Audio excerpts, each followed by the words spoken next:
अपने बेहतर फ्यूचर के लिए बच्चों, बेहतर भविष्य के लिए टॉप एजुकेटर से आप पढ़ सकते हैं। किसी भी वीडियो को अनलिमिटेड एक्सेस कर सकते हैं, गाइडेंस ले सकते हैं, सब कुछ सारी सुविधाएं बच्चों यहाँ पर उपलब्ध हैं। ठीक है, आइए देखते हैं हम अपने क्लास को। तो आज हमारी जो चर्चा होगी बच्चों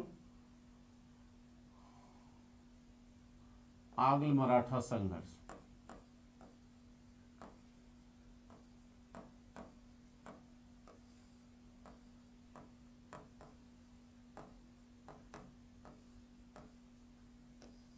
आंग्ल मराठा संघर्ष। तो ये संघर्ष बच्चों किसके किसके बीच होगा?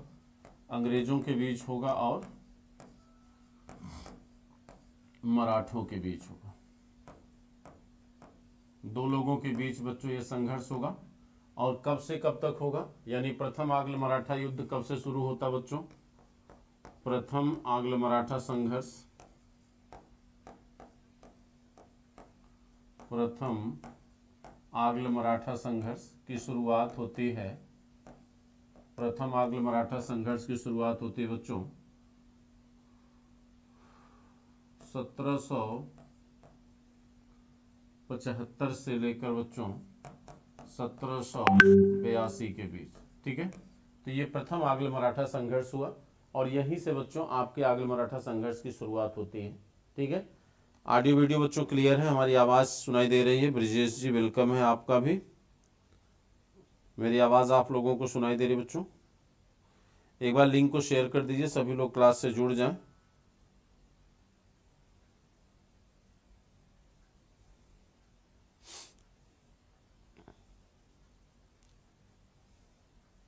चलिए फटाफट बच्चों लिंक को शेयर करिए ताकि लोग जुड़ जाएं क्लास से।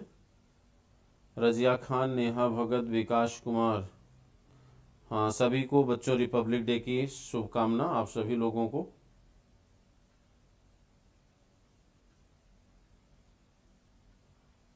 प्रिंस कुशवाहा जी, उसके बाद कुछ इंपॉर्टेंट नहीं है उत्तर मुगल काल में।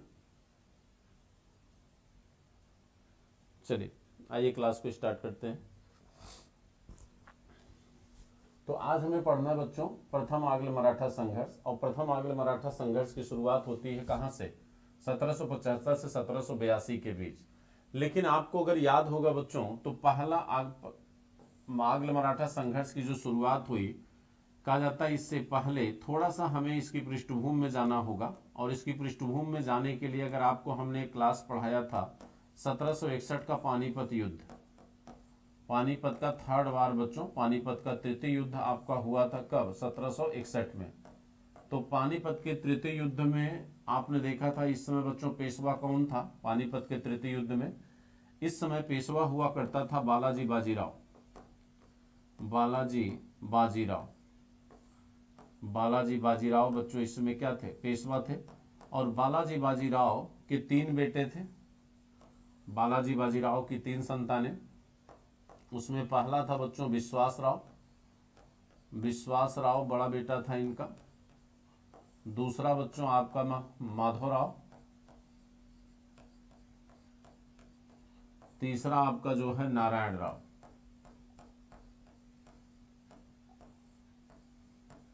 तीसरा है नारायण राव। ठीक, ये 3 बेटे थे, विश्वास राव, माधवराव और नारायण राव। और आपको पता होगा बच्चों कि बालाजी बाजीराव का बड़ा बेटा यानी विश्वास राव इस पानीपत युद्ध में मारा गया था, इसकी डेथ हो गई थी। और इसके साथ बालाजी बाजीराव का चचेरा भाई सदाशिवराव ये भी युद्ध में मारा गया था, सदाशिवराव। ठीक है, और सदाशिवराव यानी भाई की मृत्यु हुई और विश्वास राव की मृत्यु भी हुई। सदाशिवराव का कहा जाता बालाजी बाजीराव के साथ इसका एक चचेरा भाई और था जिसका नाम था बच्चों रघुनाथ राव। ठीक, कहा जाता है कि रघुनाथ राव बच्चों बेहद महत्वाकांक्षी था बच्चों, और ये स्वयं पेशवा बनना चाहता था।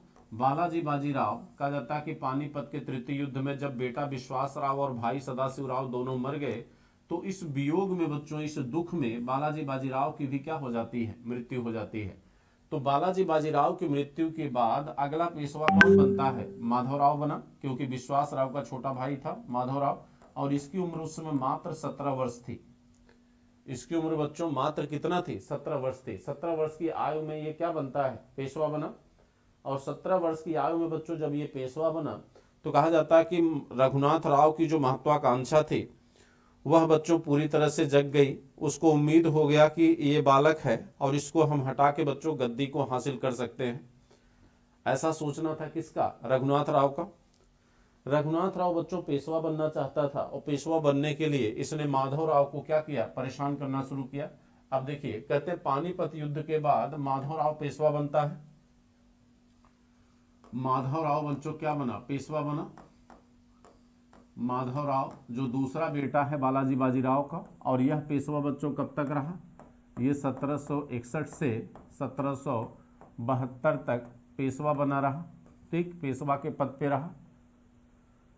कहा जाता है कि रघुनाथ राव इसके समय बच्चों पेशवा बनना चाहता था, लेकिन यह बालक जो है, कहा जाता है कि बालक माधव राव बेहद चालाक और योग्य व्यक्ति था बच्चों, बेहद चालाक और योग्य व्यक्ति था। कहा जाता कि माधव राव ने नाना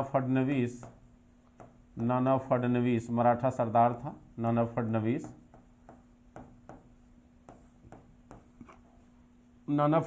और सखाराम बापू, इन दोनों के सहयोग से बच्चों रघुनाथ राव को इसने क्या किया, कारागार में डाल दिया। माधव राव ने रघुनाथ राव को क्या किया बच्चों, कारागार में डाल दिया। जब रघुनाथ राव कारागार में चले गए तो माधव राव की जो आंतरिक समस्या थी, यानी जो घर की समस्या थी, वो क्या हो गई, समाप्त हो गई। ठीक, रघुनाथ राव कैद खाने में डाल दिया गया। अब रघुनाथ राव जब कैद खाने में चला गया बच्चों, तो अब माधव राव के समक्ष जो बाहरी समस्याएं थी, जिसमें बाहरी समस्याएं कौन कौन थी माधव राव के सामने, माधव राव के सामने बाहरी समस्या बच्चों कौन था, मैसूर का हैदर अली, जो इनके राज्य से सटा हुआ था, मैसूर का हैदर अली। क्योंकि जिस समय बच्चों ये गद्दी पर बैठे उसी समय हैदर अली मैसूर का एक स्वतंत्र शासक बना। हैदराबाद का निजाम, हैदराबाद का निजाम।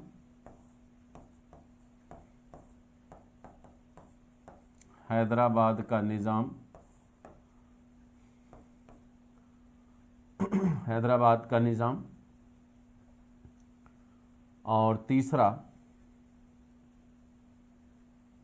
आपका बच्चों अंग्रेज,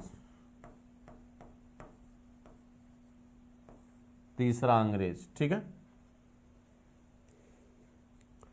तीसरा बच्चों अंग्रेज। ठीक, ये तीन बाहरी शक्तियां थी और इन बाहरी शक्तियों से माधव राव बच्चों कैसे निपटेगा, आइए देखते हैं।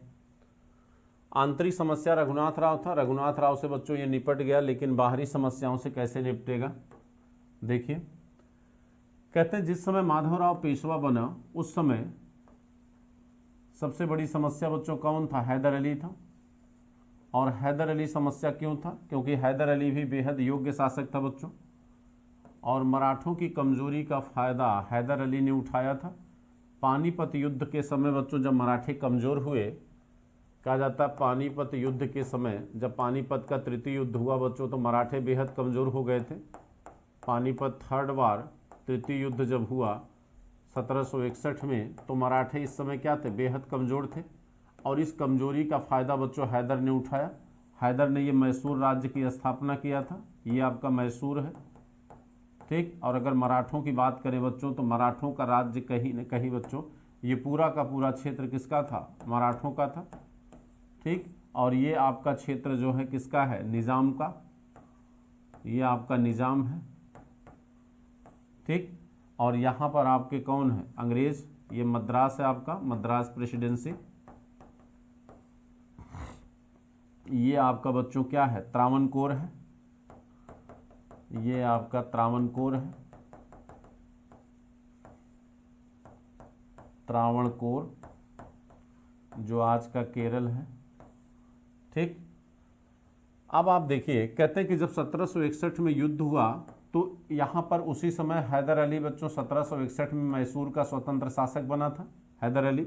और हैदर अली भी बेहद ऊर्जावान और योग्य व्यक्ति था।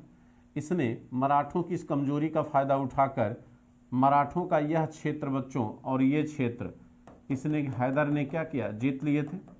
मराठों के इन क्षेत्रों पर हैदर ने क्या किया था बच्चों, कब्जा कर लिया था, अधिकार कर लिया था इन क्षेत्रों पर, ठीक। लेकिन माधवराव जब पेशवा बना तो माधवराव बच्चों बहुत ही योग्य बालक था।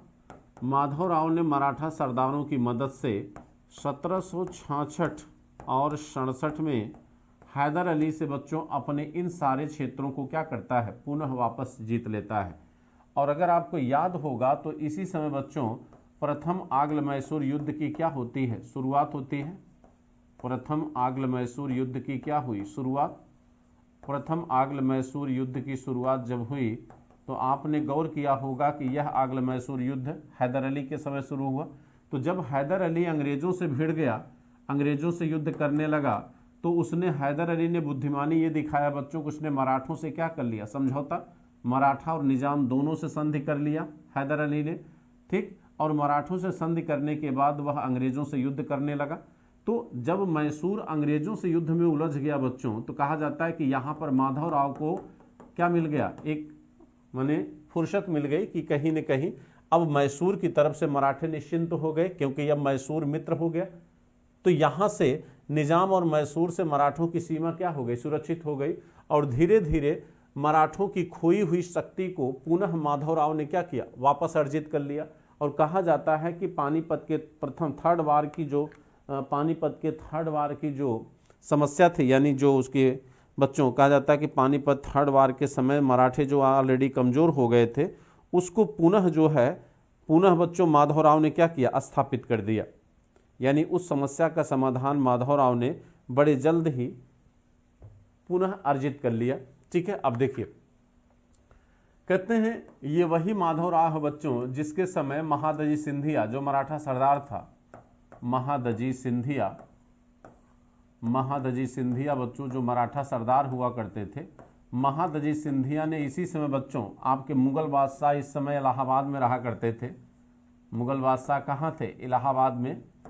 मुगल बादशाह को बच्चों वह कहाँ से, इलाहाबाद से लाकर दिल्ली की गद्दी पर बैठाया। दिल्ली की गद्दी पर महादजी सिंधिया बच्चों लाकर मुगल बादशाह को क्या करता है, स्थापित करता है। मुगल बादशाह इस समय कौन थे, शाह आलम साहब थे। इसका क्या मतलब हुआ बच्चों, इसका मतलब ये है कि मराठे इतने शक्तिशाली थे कि वो जो है मुगल बादशाह को उनकी गद्दी को वापस क्या कर रहे हैं, दे रहे हैं। इसका मतलब है कि मराठों के सामने इस समय मुगल बादशाह कोई महत्वपूर्ण शक्ति नहीं रह गए थे, ठीक है। कोई भी अगर महत्वपूर्ण शक्ति इस समय था मराठों का मुकाबला करने लायक, तो वो मैसूर था या अंग्रेज थे, ठीक है। इसीलिए कहा जाता है कि अंग्रेजों ने हिंदुस्तान को मुगलों से नहीं बल्कि मराठों से छीना, क्योंकि ये मुगल तो स्वयं मराठों के ऊपर निर्भर हो गए हैं। भाई सिंधिया स्वयं मुगल बादशाह को उनकी गद्दी वापस दिला रहा है, जो इलाहाबाद की प्रथम संधि के द्वारा कहाँ पर जीवन जी रहे हैं, इलाहाबाद में जी रहे हैं, एक निर्वासित जीवन व्यतीत कर रहे थे। इनको लाकर पुनः दिल्ली की गद्दी पर बैठाया। इससे ये प्रमाणित होता है कि मराठे जो है माधवराव के समय जो है एक श्रेष्ठ और महत्वपूर्ण शक्ति बनकर क्या हुए, उभरे। लेकिन दुर्भाग्य था बच्चों कि माधवराव की बड़ी जल्दी ही क्या हो गई, मृत्यु हो गई। 1772 में माधवराव क्या हो गया, मर गया। तो जब माधवराव मर गया बच्चों, तो इसका जो छोटा भाई था, छोटा भाई कौन है, नारायण राव। छोटा भाई बच्चों कौन है, नारायण राव, ये पेशवा बना। लेकिन रघुनाथ राव बच्चों इस समय कैद खाने से बाहर आ चुका है। रघुनाथ राव क्या है, कैद खाने से बाहर आ चुका है। अच्छा, दूसरी बात ये कि माधवराव का दूसरा बेटा बालाजी बाजीराव का दूसरा बेटा माधवराव ये निःसंतान मर गया बच्चों। निःसंतान होने के कारण ही छोटे भाई नारायण राव को पेशवा सरदारों ने बनाया, क्योंकि पेशवा का पद वंशानुगत हो चुका था और माधवराव का अगर कोई भी पुत्र होता तो ये वास्तविक उत्तराधिकारी बनता। लेकिन यह निःसंतान होने के कारण नारायण राव को उत्तराधिकारी बनाया गया और नारायण राव बच्चों क्या बना, पेशवा बना, ठीक है। कहते हैं कि नारायण राव बच्चों जब पेशवा बना 1772 में नारायण राव पेशवा बना, तो इस समय माधवराव क्या था, जेल से बाहर था, रघुनाथ राव कैद खाने से बाहर था। रघुनाथ राव ने बच्चों नारायण राव की क्या कर दिया, हत्या। रघुनाथ राव ने नारायण राव की हत्या करवा दी। नारायण राव की यह हत्या बच्चों कब हुई, एक साल बाद 1773 में। तो जब नारायण राव की हत्या हो गई बच्चों, तो रघुनाथ राव को जो राघोबा के नाम से जाना जाता है, ठीक, उसे यह उम्मीद थी कि बालाजी बाजीराव के तीनों बेटे मार दिए गए, भाई बालाजी बाजीराव की 3 संतानें, एक तो पानीपत के युद्ध में मर चुका है, दूसरा माधवराव 1772 में मर गया, और नारायण राव की हत्या करा दिया किसने, राघोवा ने। तो राघोवा को ये उम्मीद था कि भाई तीनों मर गए और तीनों निसंतान थे, ठीक। तो निसंतान होने के कारण चूंकि राघोवा पेशवा परिवार का सदस्य है, इसलिए अगला पेशवा कौन बनेगा, राघोवा बनेगा। इसने यही सोचकर बच्चों नारायण राव की हत्या करवाई कि वंश में कोई भी उत्तराधिकारी जब नहीं बचेगा तो वास्तविक उत्तराधिकारी कौन होगा, हम होंगे। और इसी उम्मीद के साथ बच्चों इसने क्या किया, गद्दी को हासिल किया। लेकिन दुर्भाग्य ये था बच्चों कि नारायण राव जब 1773 में मरा, 1773 में जब नारायण राव की हत्या हुई, तो इसके 1 साल बाद 1774 में बच्चों कहा जाता है कि इसकी विधवा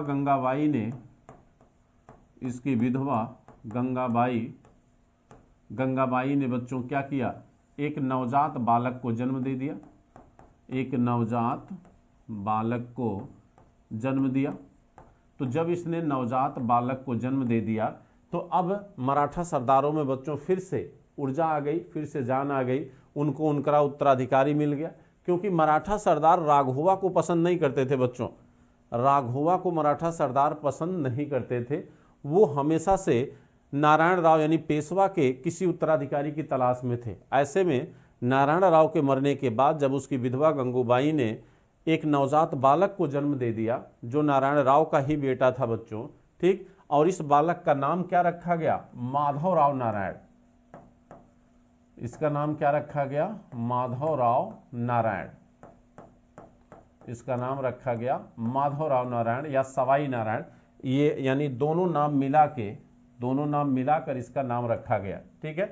तो अब जब जैसे ही माधवराव नारायण का बच्चों जन्म हुआ, माधवराव नारायण के आने के बाद कहा जाता है जब बालक का जन्म हुआ बच्चों, माधवराव नारायण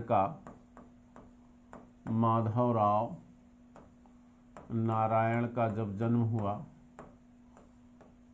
ठीक है,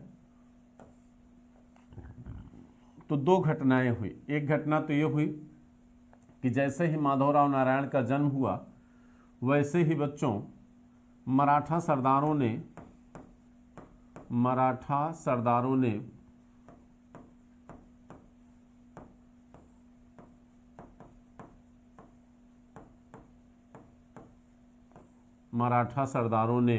ठीक है, मराठा सरदारों ने बच्चे क्या किया, इसे पेशवा घोषित कर दिया। मराठा सरदारों ने इसे क्या किया, पेशवा घोषित किया। और पेशवा घोषित करने के बाद इसकी सुरक्षा के लिए 12 भाई काउंसिल का गठन कर दिया। इस नवजात बालक की सुरक्षा के लिए 12 भाई काउंसिल का गठन हुआ। 12 सदस्यों की एक समिति बना दी गई। 12 भाई काउंसिल जो बनाई गई इसकी सुरक्षा के लिए, किसके सुरक्षा के लिए, पेशवा माधवराव नारायण की सुरक्षा के लिए। इस 12 भाई काउंसिल का मुखिया कौन था बच्चों, नाना फडणवीस। इस काउंसिल का मुखिया कौन था, नाना फडणवीस। नाना फडणवीस बच्चों इस काउंसिल का क्या था, मुखिया था।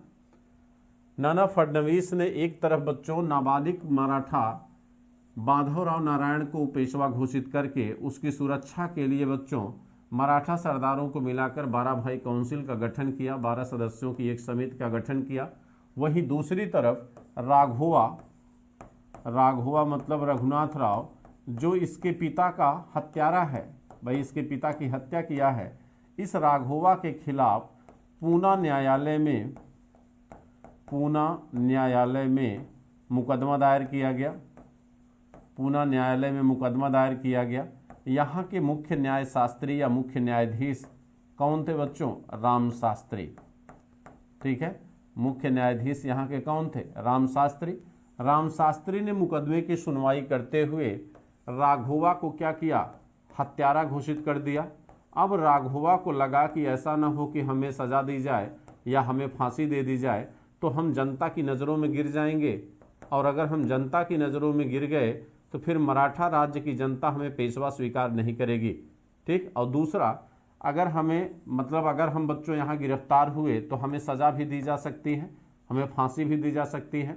अब राघोवा करता तो क्या करता, भाई एक तरफ नाबालिग मराठा पेशवा को, नाबालिग बालक को पेशवा घोषित कर दिया गया मराठा सरदारों की तरफ से, तो जो उम्मीद इसे पद पाने की थी वो उम्मीद भी चली गई। दूसरा, यहाँ पर वो सजा का हकदार हो सकता था, तो अब ये मजबूर था, मजबूर हो गया बच्चों, और इसीलिए ये भागा कहाँ पर, अंग्रेजों की शरण में। और यही इसकी सबसे बड़ी गलती थी बच्चों, कि अगर ये अंग्रेजों की शरण में न गया होता तो शायद हिंदुस्तान में अंग्रेजों का शासन भी ना होता। कहा जाता है एक व्यक्ति की गलती कभी कभी पूरे राज्य पर भारी पड़ जाती है। राघोबा की ये गलती बच्चों, कहा जाता है कि अंग्रेजों के हिंदुस्तान की सर्वश्रेष्ठ शक्ति मराठों के बीच जो है अपने अस्तित्व को स्थापित करने का क्या दे देती है, अवसर दे देती है। ठीक है, तो ये एक सबसे बड़ी बच्चों भूल थी। ठीक है, और बच्चों मुझे लगता है कि 2 दिन क्लास गैप कर दिया तो आप लोग भूल गए क्या? आप लोगों की संख्या बहुत कम है और मुझे नहीं लगता कि ये क्लास कंटिन्यू करना चाहिए। ठीक है, तो आज के बाद ये क्लास मुश्किल है कि ले पाऊँ मैं। ठीक है, क्योंकि इतने लोगों को इतनी रात पढ़ाने कोई मतलब नहीं है, 40-50 लोगों का कोई मतलब नहीं पढ़ाने का। ठीक है, चलिए आज पढ़ लीजिए आप लोग।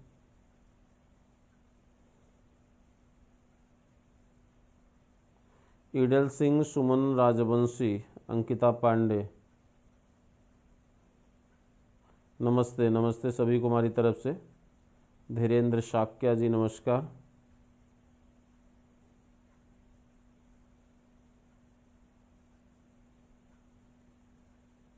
हाँ, भारत को क्या मिला?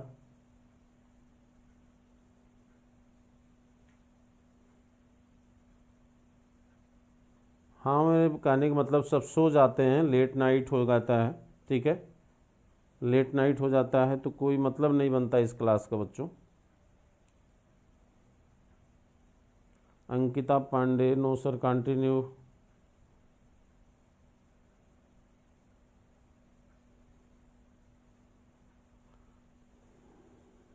एक्चुअली मज़ा नहीं आता बच्चों ना 50 लोगों को पढ़ाना।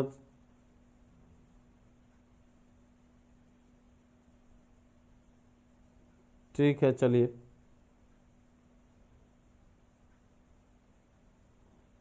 ठंडी में सब सो जाते हैं तो हम भी सो जाया करें। हाँ, ऑफलाइन क्लास चालू है धीरेन्द्र जी। लिंक तो मैं शेयर करना भूल जाता हूँ। ठीक है, चलिए। अब देखिए, कहते हैं कि यहाँ पर बच्चों सबसे बड़ी गलती राघोबा ने किया, और राघोबा भाग कर चला गया कहाँ, अंग्रेजों में। तो अंग्रेजों में कहाँ गया बच्चों, ये बम्बई प्रेसिडेंसी। कहाँ जाता है, बम्बई प्रेसिडेंसी। अब देखिए इस समय अंग्रेज कहाँ कहाँ थे भारत में, अंग्रेज इस समय बच्चों कहाँ कहाँ थे, ये देखिए।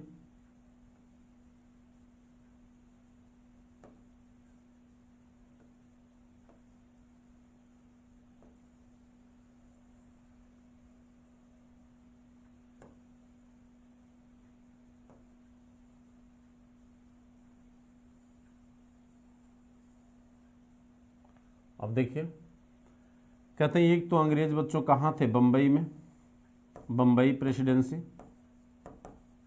और दूसरे कहाँ थे, मद्रास, सॉरी बंगाल, बंगाल प्रेसिडेंसी। और तीसरे कहाँ थे बच्चों, मद्रास। ये तीन प्रेसिडेंसियाँ थी, मद्रास प्रेसिडेंसी, बंगाल प्रेसिडेंसी और बम्बई प्रेसिडेंसी। तो ये यहाँ पे नज़दीक है। राघोबा भाग कर कहाँ आया, बम्बई। कहाँ पर आता बच्चों, बम्बई भाग कर आया। और बम्बई जब भाग कर आया तो इसने कौन सी संधि किया अंग्रेजों से, इसने बच्चों सूरत की संधि किया। कौन सी संधि किया, सूरत की संधि। और यही सूरत की संधि बच्चों प्रथम आंग्ल मराठा संघर्ष का क्या करती है, कारण बनती है। और यह संधि होती है कब, 1775 में। यह संधि कब हुई, 1775 में। ठीक है, तो यहीं से प्रथम आंग्ल मराठा संघर्ष की क्या होती है, शुरुआत होती है। प्रथम आंग्ल मराठा संघर्ष की बच्चों क्या हुई, शुरुआत।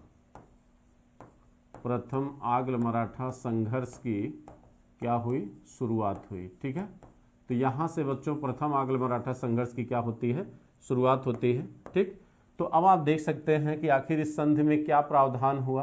प्रावधान ये था बच्चों कि अंग्रेजों ने कहा कि भाई हम आपको 2500 सैनिक की मदद देंगे। अंग्रेजों ने बच्चों 2500 सैनिक की मदद देने का वादा किया। किसको? राघोवा को।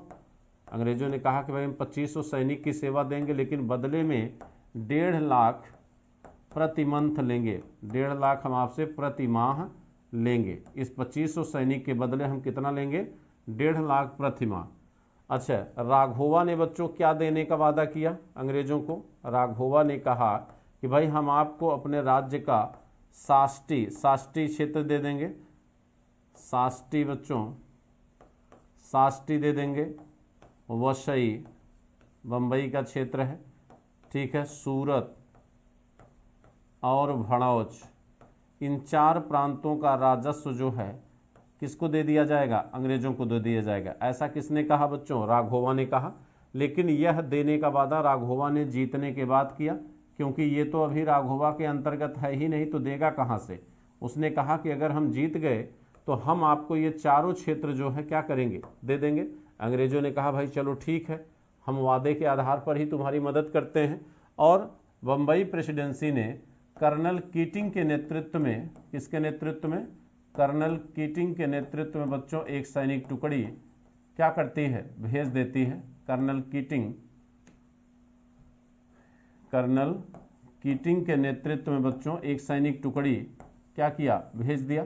अब देखिए, कहते हैं कर्नल कीटिंग के नेतृत्व में सैनिक टुकड़ी आती है कहाँ पर? पुणे। पुणे यहाँ है, पुणे आती है बच्चों। और यहाँ पर औरस के युद्ध में, कौन सा युद्ध? औरस का युद्ध।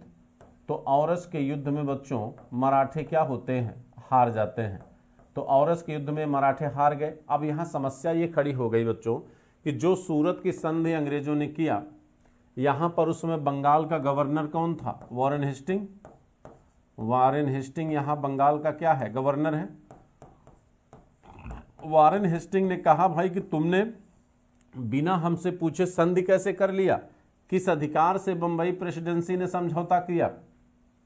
क्यों ऐसा वॉरेन हेस्टिंग ने क्यों कहा जाता है सूरत की संधि पर वॉरेन हेस्टिंग बच्चों गुस्सा जाता है और कहता है कि ये बंबई प्रेसिडेंसी का अधिकार ही नहीं था, क्योंकि वॉरेन हेस्टिंग ये जानता था कि अभी जो है हम अंग्रेजों से युद्ध करने की स्थिति में, मराठों से युद्ध करने की स्थिति में नहीं है। वॉरेन हेस्टिंग मराठों से किसी भी कीमत पर अभी युद्ध नहीं चाहता था, अभी वो युद्ध करना ही नहीं चाहता था। और इसीलिए वॉरेन हेस्टिंग, अच्छा सबसे बड़ी बात बच्चों कि वॉरेन हेस्टिंग किस अधिकार से बोल रहा है? भाई आपको ये पता है कि 1773 में रेगुलेटिंग एक्ट आया था। 1773 में बच्चों रेगुलेटिंग एक्ट आता है। 1773 में रेगुलेटिंग एक्ट आता है। इस रेगुलेटिंग एक्ट के द्वारा बंगाल को बच्चों, बंगाल को मद्रास और बंबई, बंगाल को मद्रास और बंबई इन दोनों प्रेसिडेंसियों पर वरीयता दे दी गई थी। यानी अब बंगाल जो है सबसे बड़ी प्रेसिडेंसी थी और ये बंबई और ये मद्रास दोनों अधीन थी किसके? बंगाल के। ये दोनों किसके अधीन थी? बंगाल के अधीन थी। ठीक, यानी अब कोई भी निर्णय, पहले क्या था कि तीनों प्रेसिडेंसियों में एक एक गवर्नर होता था और हर प्रेसिडेंसी अपने क्षेत्र में क्या करती थी? निर्णय लेने के लिए स्वतंत्र होती थी। लेकिन यहां पर 1773 का रेगुलेटिंग एक्ट जब आया ब्रिटिश सरकार का, तो उस एक्ट के द्वारा बंगाल को मद्रास और बंबई पर वरीयता दे दी गई। यानी अब अब बंबई और मद्रास स्वतंत्र रूप से निर्णय नहीं ले सकती तब तक जब तक बंगाल उसे अनुमति न दे। ठीक है, इसलिए आपने गौर किया होगा बच्चों कि यहां पर 73 के रेगुलेटिंग एक्ट के द्वारा बंबई और मद्रास पर बंगाल को वरीयता दी गई और साथ साथ वॉरेन हेस्टिंग जो बंगाल का गवर्नर था उसके पद को भी क्या कर दिया गया? बढ़ा दिया गया। अब वह बंगाल का गवर्नर जनरल बन गया। यानी पद बदल गया, व्यक्ति नहीं बदला। यानी अगर आपसे कहा जाए कि बंगाल का अंतिम गवर्नर कौन था, तब भी आंसर होगा वॉरेन हेस्टिंग। और अगर आपसे कहा जाए कि बंगाल का गवर्नर जनरल कौन बना, तब भी आंसर होगा वॉरेन हेस्टिंग। ठीक है, तो यहां पर आप ध्यान दिए, कहा जाता है कि वॉरेन हेस्टिंग इस संधि को अवैध घोषित कर देता है और तुरंत जो है, क्योंकि अभी वो जानता था कि मराठे शक्तिशाली हैं, अभी हम अगर मराठों से उलझेंगे तो हो सकता हमें हिंदुस्तान छोड़कर जाना पड़ जाए। तो अभी वो मराठों से उलझना नहीं चाहता था बच्चों। ठीक है, मेरी बात आप लोग समझ पा रहे हो नहीं समझ पा रहे हो?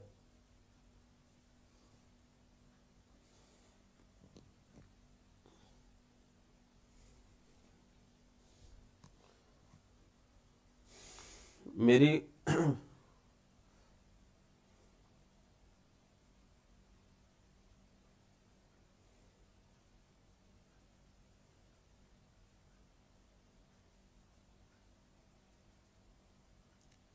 अंकिता पांडे कहाँ पढ़ लिया कि यूपी बंगाल में था? कहाँ पढ़ा बेटा कि यूपी बंगाल में था? हाँ, बोर्ड में टाइम और डेट दिख रहा है। ठीक है, इसे पता चल रहा होगा कि लाइव है। यहां तक क्लियर है सभी को?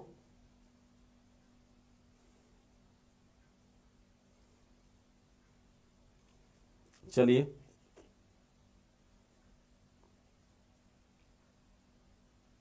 विकास कुमार जी, भाई हंसी मजाक तो यार जिंदगी भर लगा रहता है। ठीक है, और सच भी है कि बिना हंसी मजाक के तो नहीं होता सब कुछ, लेकिन अब क्या करें, विषय ही ऐसा है कि हंसी मजाक नहीं हो पाता। इतिहास में युद्ध ज्यादा हुए हैं, है कि नहीं भाई? अनारकली की संख्या तो बहुत कम है इतिहास में ना, संयोगिता अनारकली बहुत गिनी चुनी है।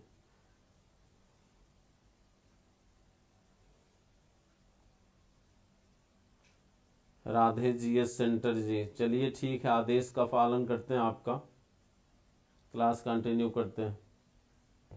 आइए देखिए, अब देखिए तो यहां पर क्या हुआ कि अब भाई वॉरेन हेस्टिंग जो है क्या करेगा, तुरंत जो है सूरत की संधि को भंग करना चाहेगा।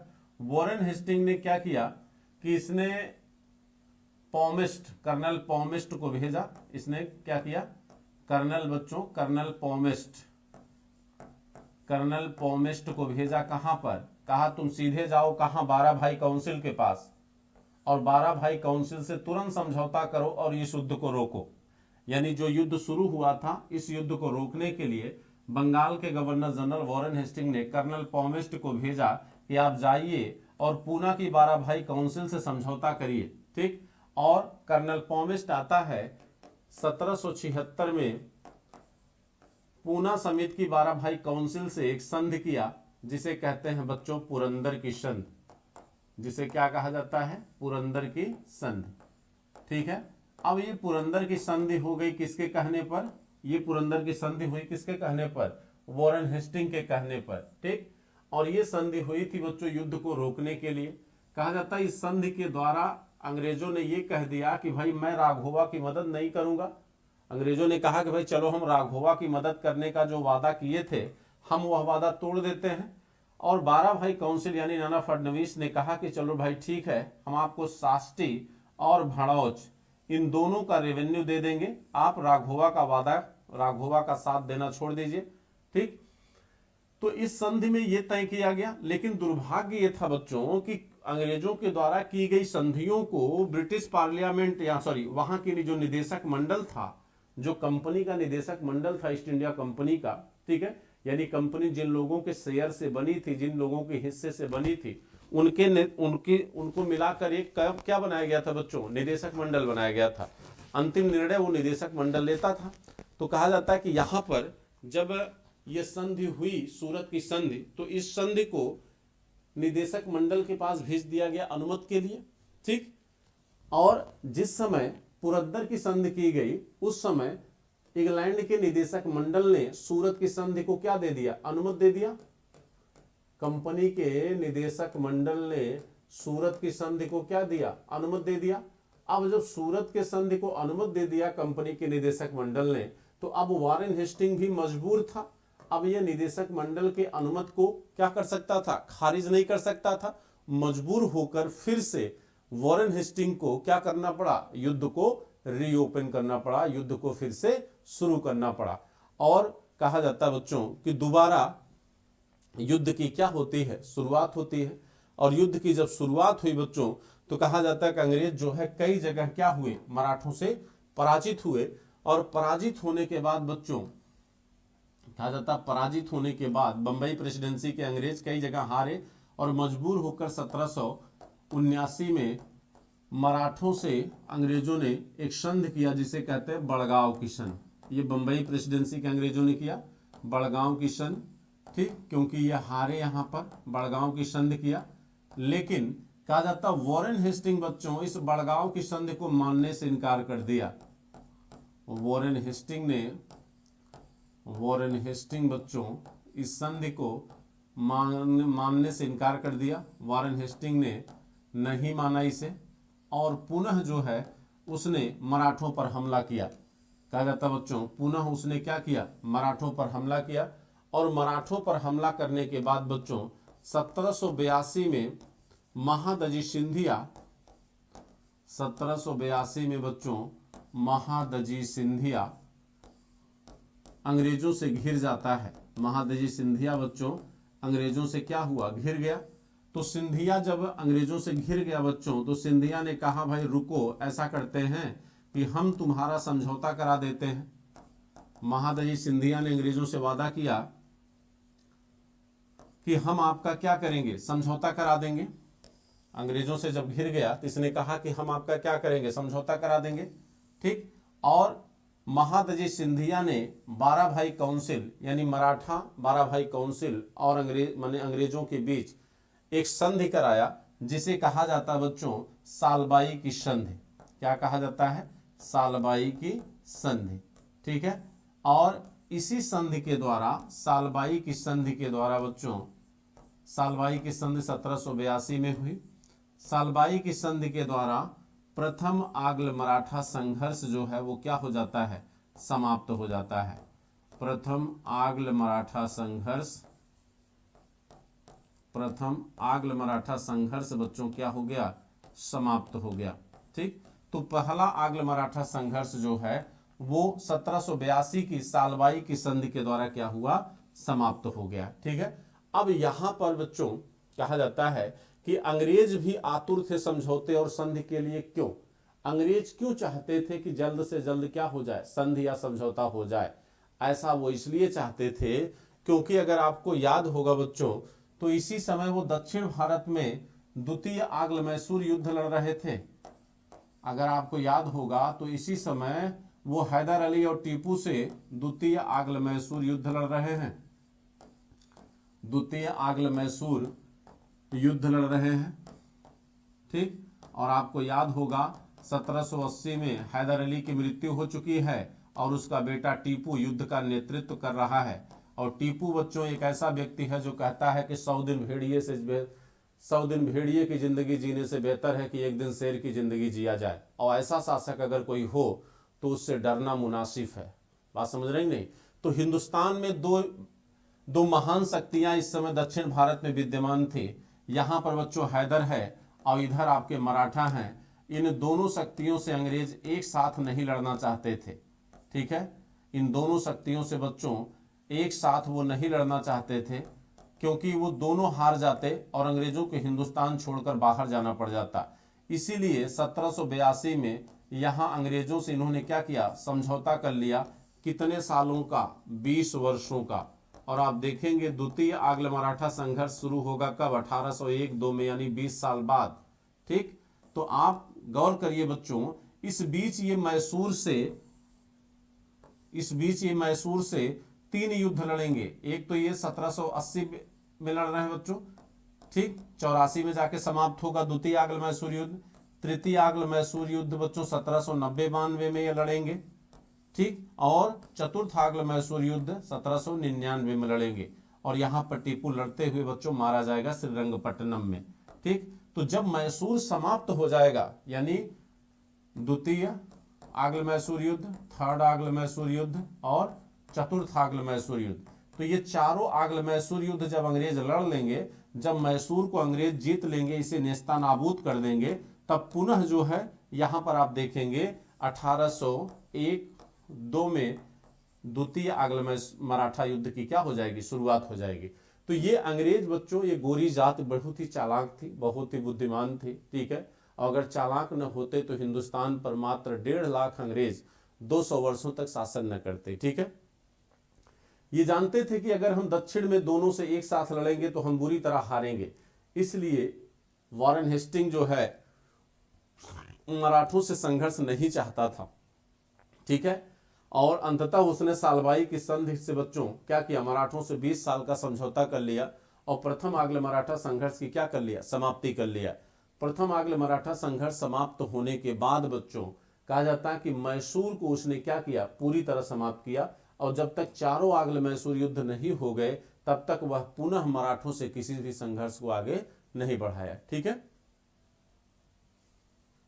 ठीक, तो यहां पर आप ध्यान दे सकते हैं, ठीक है, कि जब मैसूर पूरी तरह समाप्त हो जाता है तब जाकर बच्चों द्वितीय आंग्ल मैसूर युद्ध की क्या होती है, शुरुआत हो जाती है, ठीक है। तो बच्चों चलिए क्लास को यहीं पर रोकेंगे, ठीक है, क्योंकि आपकी संख्या काफी कम है, ठीक है। और देखते हैं इसको कंटिन्यू करते हैं या देखते हैं बच्चों क्लास को, ठीक, नहीं तो इसकी टाइम बदलेंगे, देखेंगे कुछ करेंगे, ठीक। तो आज यहीं तक करते हैं, ठीक है। और ये हमारा कोड है बच्चों, इसको देख सकते हैं आप। और आप लोगों के लिए बता दें बच्चों कि 10 बजे आपके लिए काफ़ी इंपॉर्टेंट करंट प्रैक्टिस स्टार्ट किया हूँ अनअकैडमी लर्निंग ऐप पर, वह ऐप डाउनलोड कर सकते हैं आप, ठीक है। और ये हमारा कोड है संजय 7, ऐप को डाउन